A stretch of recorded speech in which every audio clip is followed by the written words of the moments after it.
ಅನ್ನಭಾಗ್ಯ ಕೊಟ್ಟಿದ್ದಾರಲ್ಲ, ತುಂಬ ಬಡವ್ರಿಗೆ ತುಂಬ ಅನುಕೂಲ ಆಗ್ತಾ ಇದೆ. ವಯಸ್ಸಾದವ್ರಿಗಂತೂ 3 ಟೈಮು ಊಟ ಮಾಡೋಕೆ ಆಗ್ತಾ ಇರಲಿಲ್ಲ. ಅದು 3 ಟೈಮು ಕೂಡ ಇವಾಗ ಹೊಟ್ಟೆ ತುಂಬ ಊಟ ಮಾಡ್ತಾ ಇದ್ದೀನಿ ಕಣವ ನಾನು.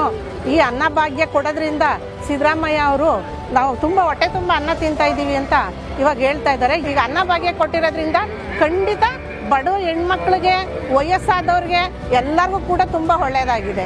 ಇನ್ನೊಂದು ಆ ಬಸ್ಸೊಂದು ವ್ಯವಸ್ಥೆ ಮಾಡಿದ್ದಾರೆ, ಅದು ತುಂಬ ಅನುಕೂಲ ಆಗಿದೆ. ಯಾಕೆಂದರೆ ಎಷ್ಟೊಂದು ಜನ ದೇವಸ್ಥಾನಗಳೇ ಹೋಗಿರಲಿಲ್ಲ, ನಾವು ಧರ್ಮಸ್ಥಳಕ್ಕೂ ಕೂಡ ಹೋಗಿರಲಿಲ್ಲ.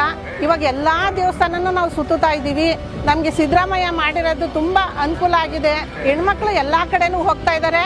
ಅವರು ಫ್ರೀಯಾಗಿ ಹೋಗ್ತಾ ಇರೋದ್ರಿಂದ ಅವ್ರಿಗೆ ಒಂಥರ ಹೆಮ್ಮೆ ಆಗ್ತಾ ಇದೆ. ಯಾಕೆಂದರೆ ದುಡ್ಡು ಕೊಡೋಂಗಿಲ್ಲ, ಹೋಗಿ ದೇವ್ರು ಎಲ್ಲ ದೇವ್ರಿಗೂ ನಾವು ಕೈ ಮುಕ್ಕೊಂಡು ಬರ್ತೀವಿ ಅನ್ನೋ ಒಂದು ಭರವಸೆ ಇಟ್ಕೊಂಡು ಖುಷಿ ಪಡ್ತಾ ಇದ್ದಾರೆ. ಈ ಬಸ್ಸು ವ್ಯವಸ್ಥೆ ಮಾಡಿರೋದು ತುಂಬ ಅನುಕೂಲ ಆಗಿದೆ. ಅದರಿಂದ ಬಡವ ಬಗೂರ್ಗಾಗಿರ್ಬೋದು, ಹಳ್ಳಿ ಕಡೆ ಆಗಿರ್ಬೋದು, ಪಾಪ ಸಾಕಷ್ಟು ಮಹಿಳೆಯರಿಗೆ, ಕುಡ್ಕರ್ ಗಂಡದಿರ್ಬೋದು, ಗುಡ್ಸಲಿರೋರಿಗಿರ್ಬೋದು, ಎಲ್ಲರಿಗೂ ಅನುಕೂಲ ಆಗಿದೆ. ಅದರಿಂದ ಗೃಹಲಕ್ಷ್ಮಿಯಿಂದ, ಆಮೇಲೆ ಬಸ್ಸಿಂದ ಎಲ್ಲರಿಗೂ ಅನುಕೂಲ ಆಗಿದೆ. ಹೇಳುವಂಗೆ ಇಲ್ಲ ಸಿದ್ದರಾಮಯ್ಯ ಸರ್ಗೆ. ಕಾಂಗ್ರೆಸ್ ಸರ್ಕಾರ ಬಂದ ಮೇಲೆ ಎಲ್ಲನೂ ಅನುಕೂಲ ಆಗಿರೋಂಥದ್ದು.